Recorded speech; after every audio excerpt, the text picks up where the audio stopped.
Hello, it's Thursday the 15th. I'm FxPlew and this is the market brief. Now, Q4 GDP was out this morning. Minus 0.3% growth was reported against forecast suggesting flat or 0.1% contraction.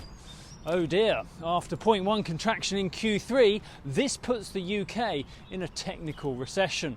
No matter how much Sunak might believe his own chat, claiming the country has turned a corner, a recession is never a good look for a leader. There was a bit of good news in the inflation data though.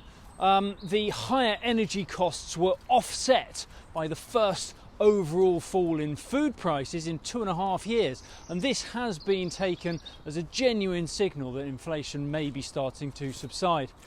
We have the budget in about 3 weeks, and there are rumours that Hunt is looking at even more cuts to public services to fund even more tax cuts. Perhaps the Tory party polls have privately suggested they may need a bigger bribe to get that Tory faithful back on side. Political commentators have been saying for a while that the only real hope for the Tories is for Labour to implode or shoot itself in the foot, and the recent resurfacing of anti-Semitism in the Labour Party might just do that trick. Meanwhile, over in the US, the wider economy is pretty much cooking on gas at the moment, but the housing market is rather lagging behind. New homes are showing below average price increases, and the bottom looks to have fallen out of the rental market.